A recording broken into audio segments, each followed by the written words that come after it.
찬송가 200장 찬송하시겠습니다.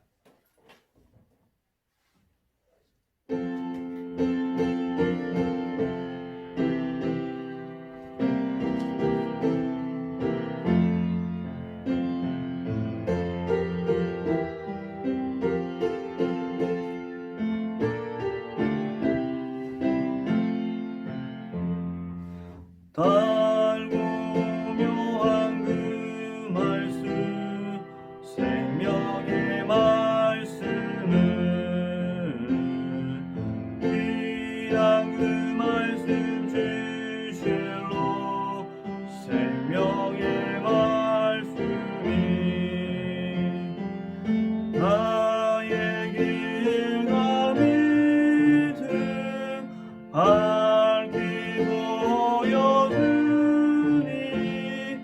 아름답고 귀한 말씀 생명샘이로다. 아름답고 귀한 말씀 생명샘이로다. 귀한 주님의 말씀이 내 노래 모든 사람을 살리는 생명의 말씀은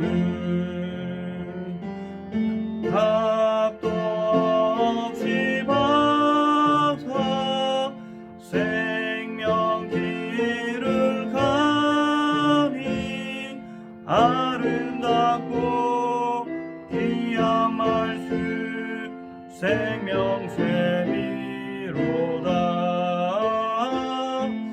아름답고 귀한 말씀 생명샘이로다. 널리 울리어 퍼진 생명의 말씀은 마음의 용서와 평안을 골고루 주라니. 다만 예수 말씀 듣고 복을 받네. 아름답고 귀한 말씀 생명샘이로다. 아름답고 귀한 말씀 생명샘이로다.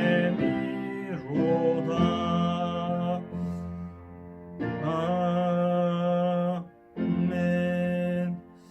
찬송가 300장 찬송하시겠습니다.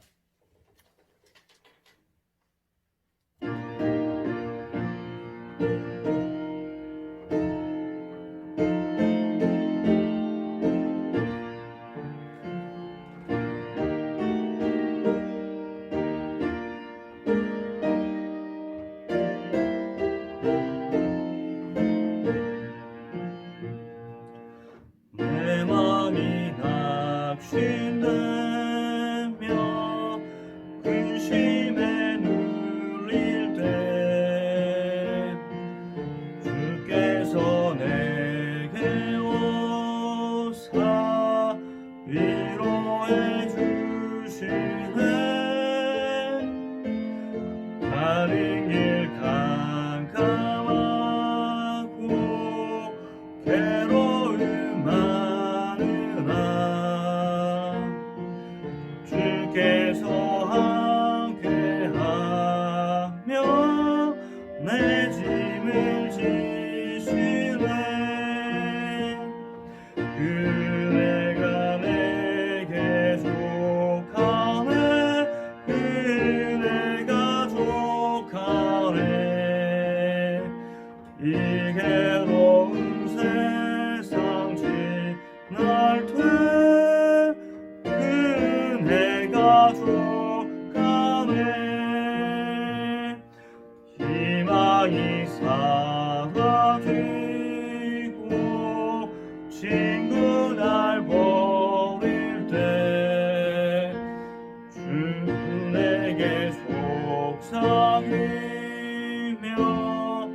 새 희망 주시네. 싸움이 맹렬하여 두려워 떨 때에 승리의 왕이 되신 주의 음성 들리네.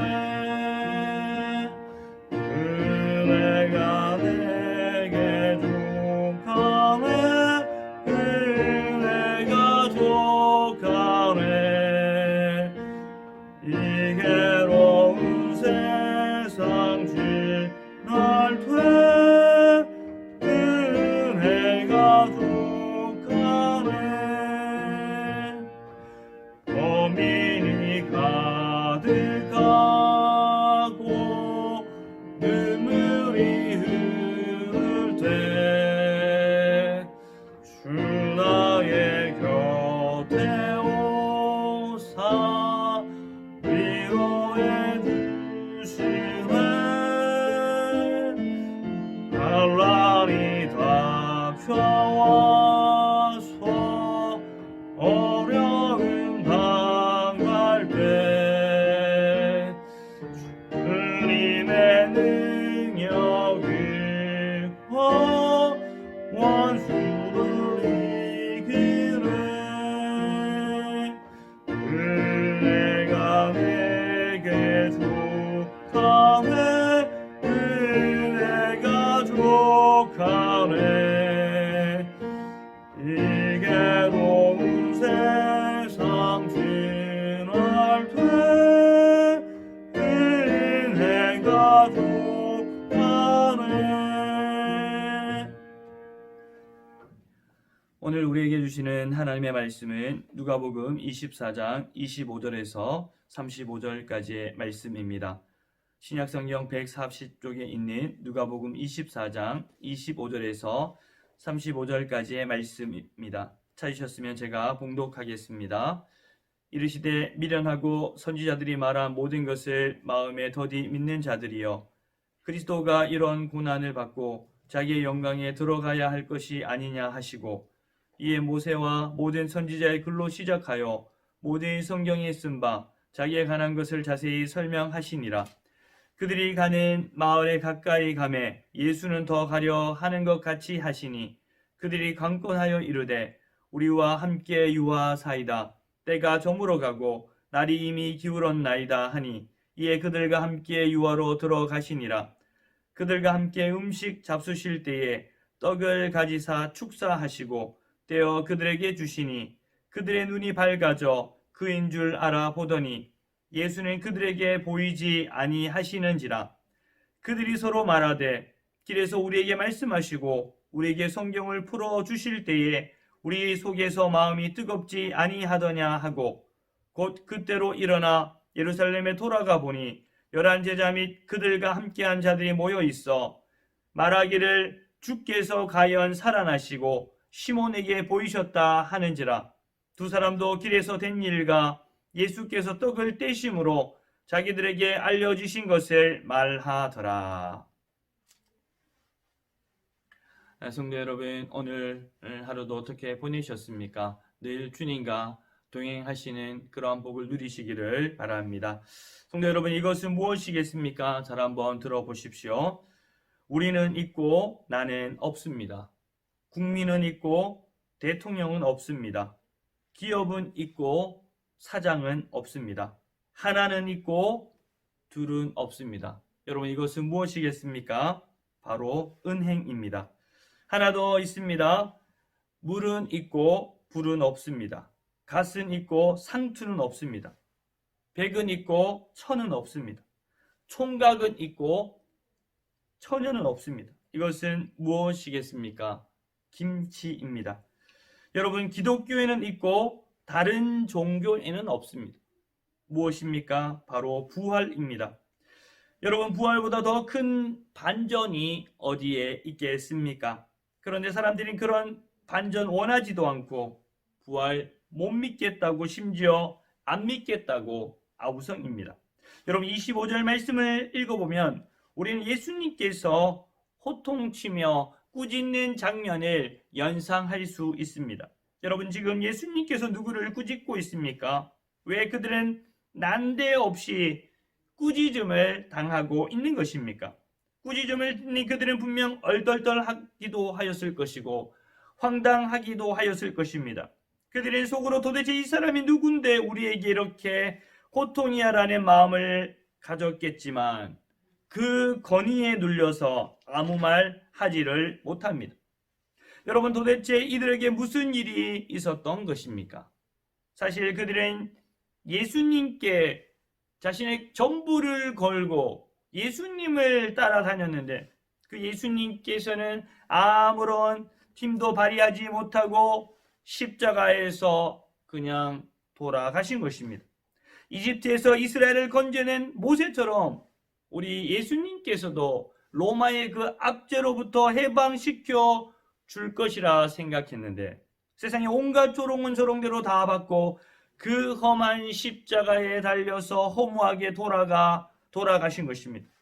예수님께서 십자가에 못 박혀 돌아가는 그 순간 자신들이 생각해 놓은 모든 꿈과 그들의 희망도 모두 다 그 나무에 못 박아버리고 마음을 닫아버린 것입니다. 그런데 이상한 일이 일어난 것입니다.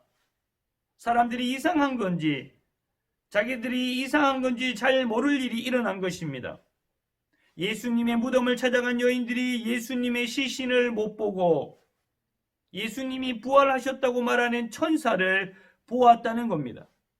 심지어 자신들과 함께 있던 두어 사람이 무덤에 갔다 오더니 예수님의 시신은 없었고 아직 부활하신 예수님도 못 보았다는 것입니다.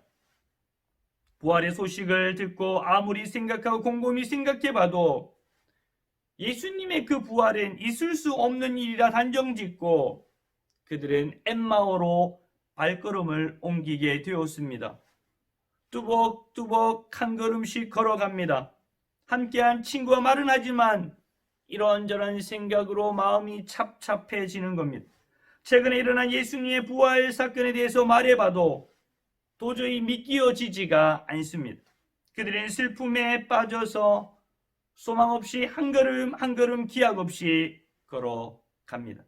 예수님의 부활 소식이 들려와도 그 부활을 못 믿는 그들의 마음은 여전히 어둠이었고 절망이었습니다. 더 이상의 반전은 없어 보입니다. 그냥 살아있으니 숨쉬며 사는 거였습니다. 그래서 엠마오로 가는 그 길은요, 슬픔의 길입니다.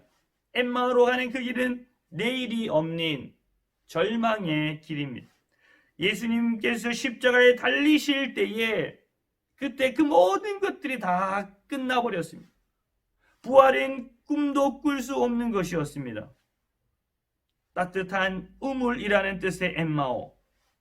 절망에 빠진 그들이 영생에 물이신 주님에 대한 기억을 잊기 위해서 세상이 주는 그 따뜻한 우물을 찾아간 것입니다. 그 길목에서 우리 예수님께서 찾아가십니다. 예수님께서는 부활하신 그 저녁에 엠마오로 떠나는 그 두 제자를 찾아가십니다. 그들은 비록 눈이 가리어 부활하신 예수님이 옆에서 말씀하셔도 알아채지 못했습니다. 그 예수님께서는 찾아가 그들의 얘기를 들어주십니다. 예수님께서는 부활을 못 믿고 엠마오로 떠난 그들과 함께 걸어가 주십니다. 동행해 주신 겁니다. 그리고 그들의 얘기를 다 들어주십니다. 여러분, 우리 주님께서는 아마도 그들의 시시콜콜한 것까지 다 들어주셨을 것입니다. 그들의 슬픔과 절망의 근원이 무엇인지 드러날 때까지 다 들어주셨습니다. 결국 그들 안에 있던 부활에 대한 불신이 드러나게 되었습니다. 지금 부활하신 예수님 앞에서 그들은 부활하신 예수님을 못 믿겠다고 하고 있습니다. 24절의 말씀 제가 읽겠습니다. 또 우리와 함께한 자 중에 두어 사람이 무덤에 가연 여자들이 말한 바와 같음을 보았으나 예수는 보지 못하였느니라 하거늘. 예수님의 시신이 없어졌다고 놀라운 일이야. 그런데 예수님의 부활은 정말 못 믿겠다. 이제 예수님께서 그들을 향한 강력한 처방을 내립니다. 온화하게 그 길에서 다 들어주신 우리 예수님께서는 호통치시며 강하게 책망을 하십니다. 25, 26절 말씀 함께 읽겠습니다. 이르시되 미련하고 선지자들이 말한 모든 것을 마음에 더디 믿는 자들이여, 그리스도가 이런 고난을 받고 자기의 영광에 들어가야 할 것이 아니냐 하시고, 예수님께서는 부활을 믿지 못하는 그들에게 왜 부활을 믿지 않느냐, 이 바보야 어리석고 미련한 자들아 라고 하신 것이 아닙니다. 부활을 믿지 못하는 너희는 선지자들이 말한 모든 것을 마음에 더디 믿는 어리석고 바보 같다라고 그렇게 말씀하신 겁니다. 여러분, 예수님의 그 부활을 못 믿으면 성경을 안 믿는 자와 같다는 그러한 말씀입니다. 예수님께서는 그리스도의 십자가와 그 부활 사건, 그리스도의 고난과 영광, 이것은 반드시 필요한 것임을 말씀하셨습니다. 여러분, 부활 신앙 없이 낭망하여 좌절한 그들을 위하여 우리 주님께서 무엇을 하셨습니까? 먼저 우리 주님께서는 믿지 못하는 그들을 찾아가 주셨습니다. 그들과 함께 걸으시며 그들의 모든 말들을 다 들어주셨습니다. 그런 후에 부활을 믿지 못하는 그들을 책망하시며 꾸짖으십니다. 다짜고짜 그냥 그렇게 꾸짖지 않으셨던 것입니다. 그러면 우리 주님은 언제 꾸짖으셨습니까? 믿음으로 나아가지 아니할 때 꾸짖으셨습니다. 왜 그렇게 하셨습니까? 예수님께 대한 믿음보다 더 중요한 것은 아무것도 없기 때문입니다. 특별히 부활을 믿지 못했던 모든 제자들은 책망받았다는 사실을 우리는 놓치지 말아야 할 것입니다. 마가복음 16장 14절입니다. 그 후에 11 제자가 음식 먹을 때에 예수께서 그들에게 나타나사 그들의 믿음 없는 것과 마음이 완악한 것을 꾸짖으시니 이는 자기가 살아난 것을 본 자들의 말을 믿지 아니함일러라. 성도 여러분, 예수님의 부활이 왜 그렇게 중요합니까? 그 이유를 알기 위해서는 예수님의 부활이 없다면 어떻게 될까? 한번 깊이 생각해 보아야 합니다. 그 답도 성경이 말씀해 줍니다. 고린도전서 15장 17절에서 19절 말씀입니다. 그리스도께서 다시 살아나신 일이 없으면 너희의 믿음도 헛되고 너희가 여전히 죄 가운데 있을 것이요 또한 그리스도 안에서 잠자는 자도 망하였으리니 만일 그리스도 안에서 우리가 바라는 것이 다만 이 세상의 삶뿐이면 모든 사람 가운데 우리가 더욱 불쌍한 자이리라. 성도 여러분, 예수 그리스도의 부활이 없다면 저와 여러분의 믿음은 헛된 것이고 여전히 죄 가운데 있는 것이고, 그리고 예수님 믿는 우리가 세상에서 제일 불쌍한 자라는 것입니다. 그러나 예수님은 부활하셨습니다. 그리고 부활하신 예수님께서는 모든 그 예수님을 믿는 자들에게 어떠한 일이 주어집니까? 우리 예수님께서 사망 권세를 깨고 부활하신 것처럼 그 사실을 믿는 우리 또한 부활 승리를 경험하게 될 것입니다. 그래서 우리 주님께서 이렇게 사랑하는 마음으로 부활을 믿지 못하고 엠마오로 정말 슬픔의 길을 걷고 있는 그들을 향해 호되게 책망하신 것입니다. 이 시간 우리는 이 말씀 앞에 우리의 신앙을 점검해 보아야 합니다. 우리도 믿음 없이 뚜벅뚜벅 불신의 길인 엠마오로 가고 있다면 그 걸음을 돌이켜야 합니다. 오늘 주신 말씀이 우리를 일으킬 귀한 책망의 말씀, 사랑의 말씀임을 깨달아야 할 것입니다. 사랑이 담긴 책망의 말씀을 달게 받으면 그것은 양약이 될 것입니다. 예수 그리스도께서 나의 죄를 위해 십자가에 달려 죽으시고 나를 의롭게 하시기 위해서 부활하신 사건을 나의 사건으로 받아들여야 합니다. 성도 여러분, 부활에 대한 믿음을 확실히 점검하고 불신의 길, 절망의 길, 슬픔과 낙담의 길인 엠마오의 그 길에서 속히 돌이키시는 은혜가 있어야 할 것입니다. 여러분, 부활을 믿지 못하는 두 제자를 향해 우리 예수님께서는 책망하고 그렇게 끝을 내십니까? 그렇지 않습니다. 그 이후에 가장 좋은 해결책을 주셨습니다. 성도 여러분, 이 세상에서 가장 나쁜 교수법은 야단만 치고 끝내버리는 것입니다. 사후 대책이 없습니다. 상대방의 감정만 상하게 만들고 어떻게 해야 할지 방향을 제시해 주지 못한다면 그것은 절대로 좋은 교수법이 아니라는 것입니다. 여러분, 예수님은 어떻게 하셨습니까? 누가복음 24장 27절 말씀입니다. 이에 모세와 모든 선지자의 글로 시작하여 모든 성경에 쓴 바 자기에 관한 것을 자세히 설명하시니라. 성도 여러분, 예수님의 부활을 못 믿는 그들에게 예수님께서는 다른 이적과 기사를 보여주신 것이 아닙니다. 우리 예수님께서는 기초부터 가르치십니다. 그 기초가 무엇입니까? 모세와 모든 선지자의 글로 시작하여 모든 성경에 쓴 바 자기에 관한 것, 바로 예수님에 관한 성경 말씀을 자세하게 가르쳐 주셨다는 것입니다. 그것도 길 가면서 이러한 성경 공부가 진행되고 있습니다. 여러분, 믿음 없는 것은요, 곧 완악한 것입니다. 믿음이 없다고 넋두리하고 한탄한다고 그냥 멋대로 산다고 해결되는 것이 아닙니다. 성경을 통해 예수님을 알고 그 예수님을 나의 구원자로 주님으로 만나야 합니다. 나의 죄를 위해 죽으시고 나를 의롭게 하시기 위해 부활하신 예수님을 믿는 것, 그것이 기본이고 그것이 기초인 것입니다. 우리는 자꾸만 뭔가 새로운 것이 없는가 여기저기 기웃거리고 두리번거립니다. 그러다가 정말 엉뚱한 곳으로 갑니다.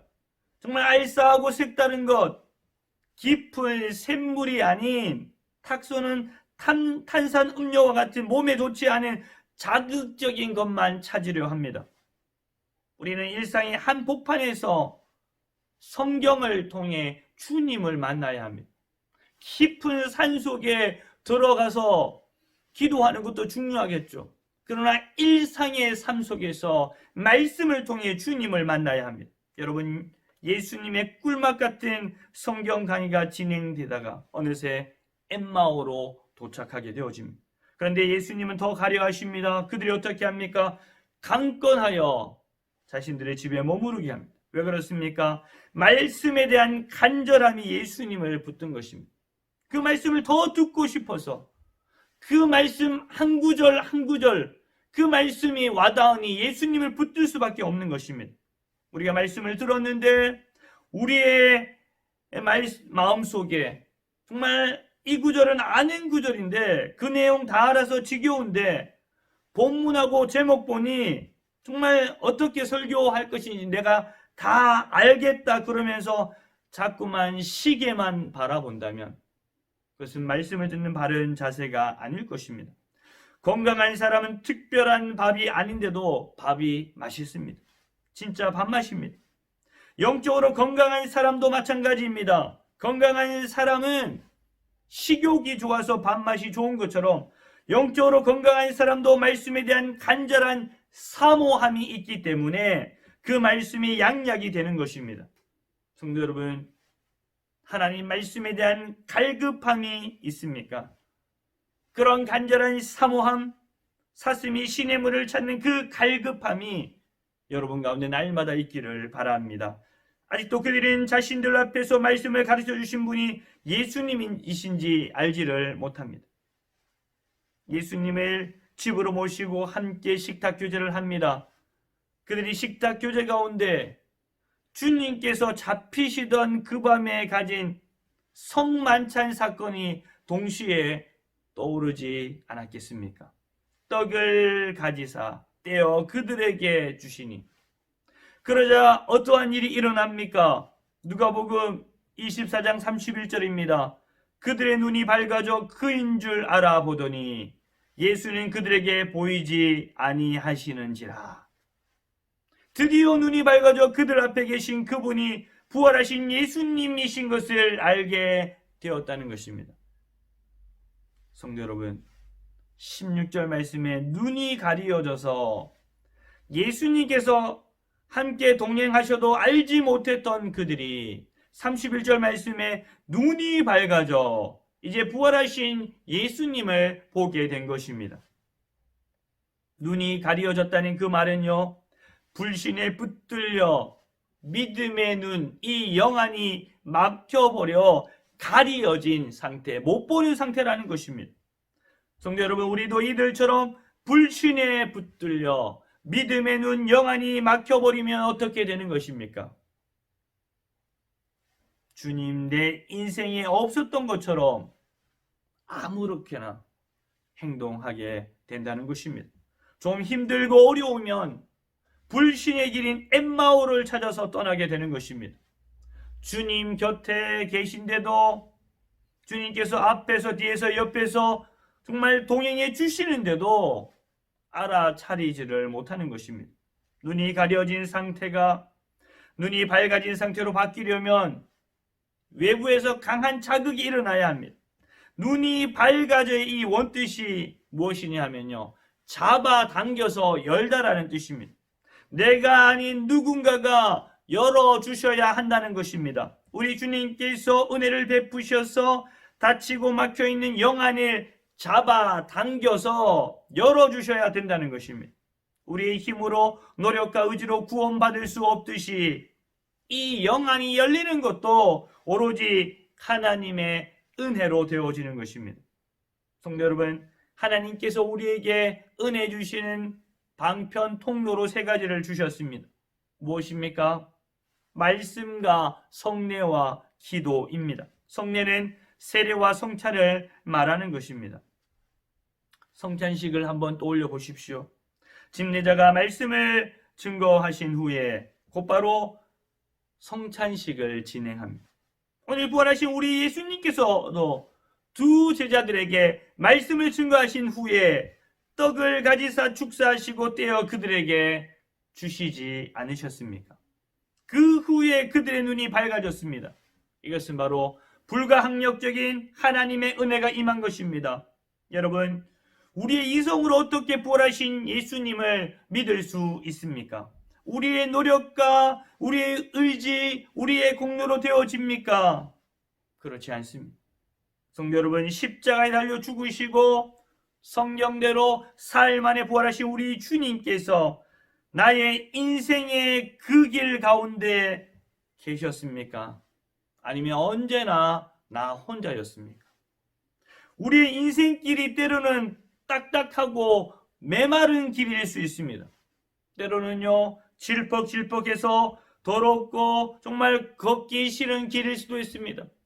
우리가 가는 그 길이요, 울퉁불퉁한 그 불편한 길일지라도 그 길에서도 하나님께서 함께 해 주셨음을 하나님의 그 크신 은혜로 우리가 깨닫게 되는 것입니다.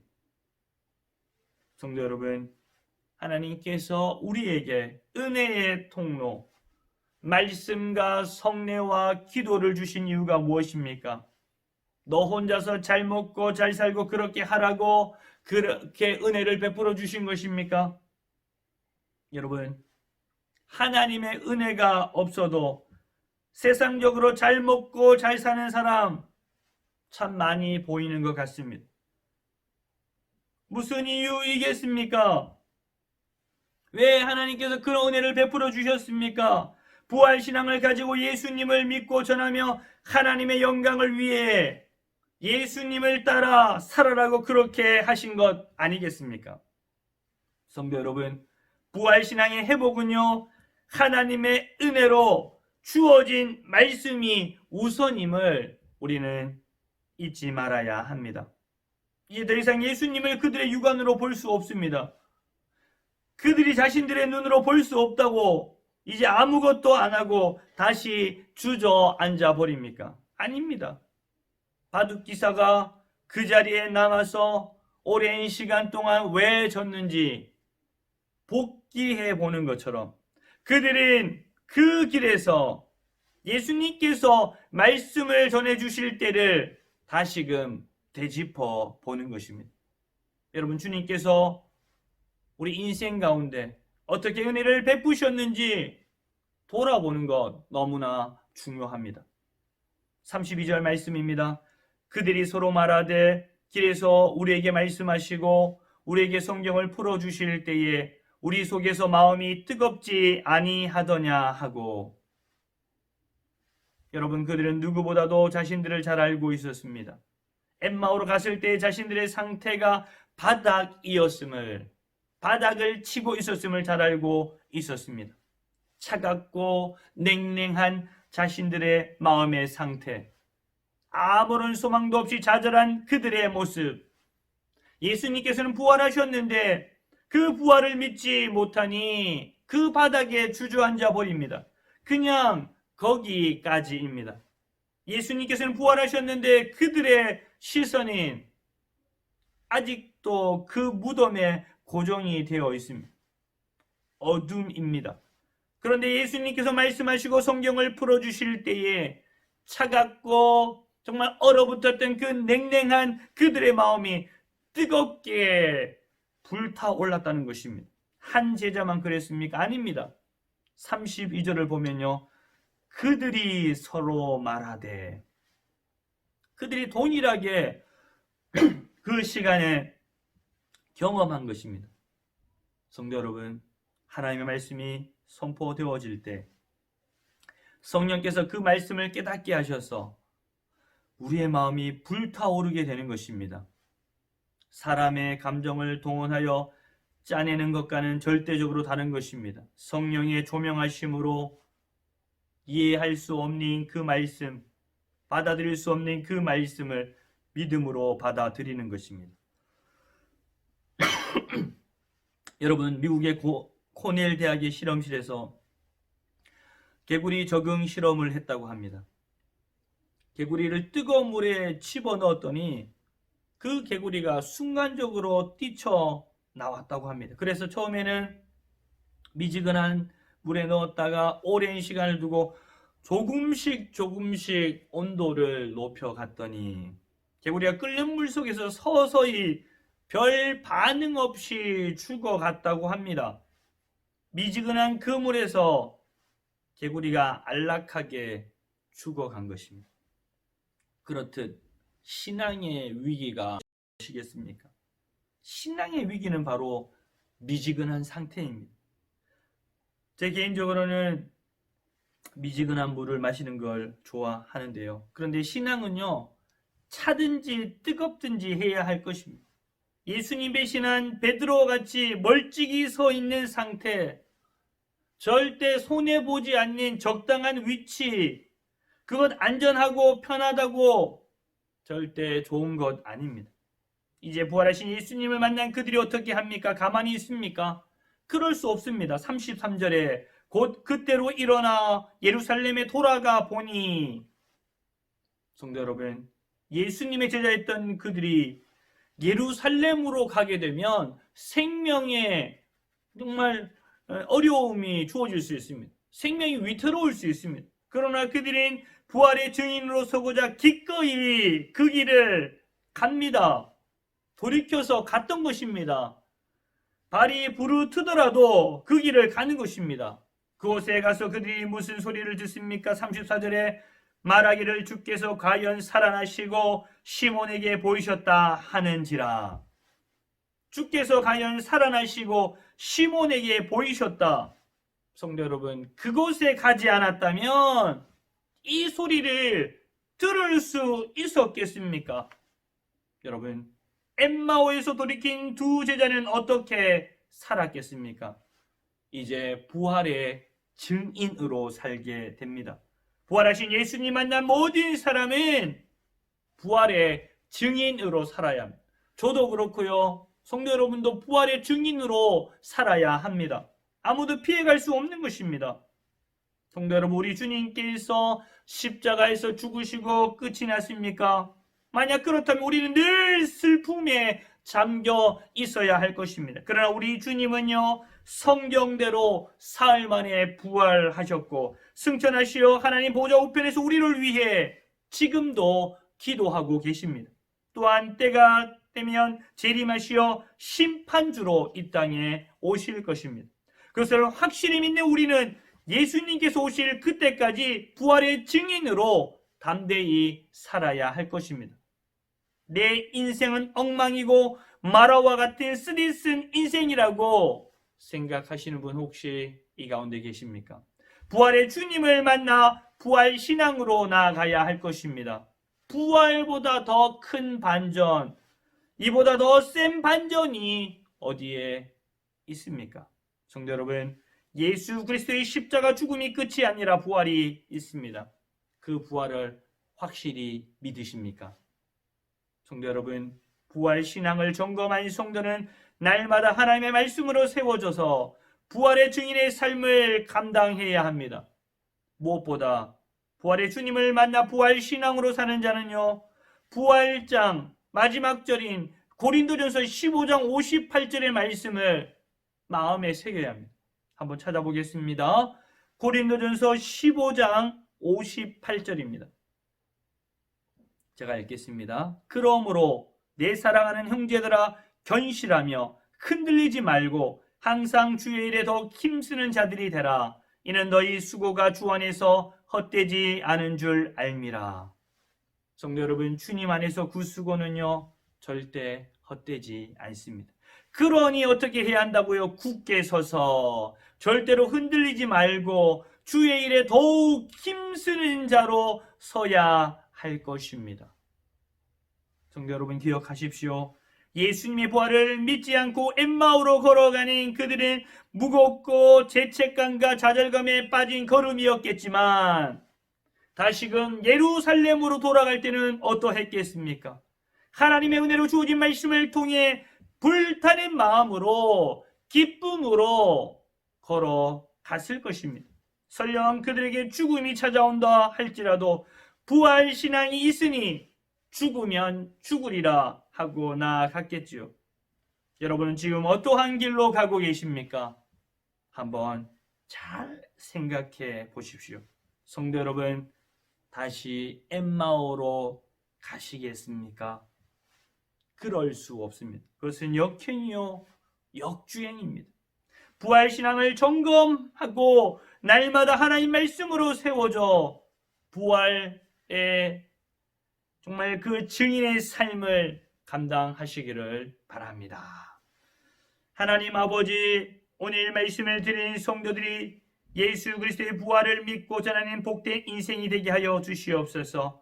무엇보다 부활신앙을 잘 점검하고 그 신앙을 소유한 자로 부활의 증인으로 이 땅을 살아가게 하시옵소서. 삶 가운데 흔들리고 어려운 인생의 폭풍을 만날지라도 좌절하지 말고 부활의 주님의 손을 붙들고 우리가 가야 할 이 인생의 길을 잘 감당하게 하여 주시옵소서. 우리 교회를 붙들어 주시옵고 앞장서서 이 모든 일들을 인도하시는 담임 목사님 늘 함께하여 주시며 성령으로 충만케 은혜를 베풀어 주시옵소서. 모든 직분자들이 주님의 일에 더욱 힘쓸 수 있도록 은혜 더하여 주시옵소서.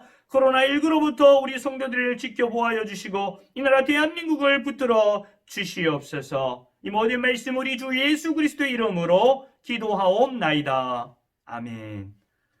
찬송가 400장 찬송하신 후에 주기도 하심으로 예배를 모두 마치겠습니다.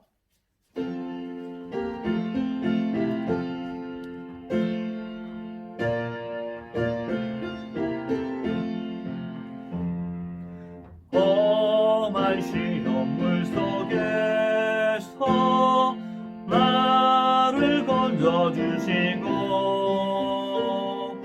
노한 풍랑 지나도록 나를 숨겨주소서. 주여 나를 돌보시사 호히 품어주시고 험한 풍파 지나도록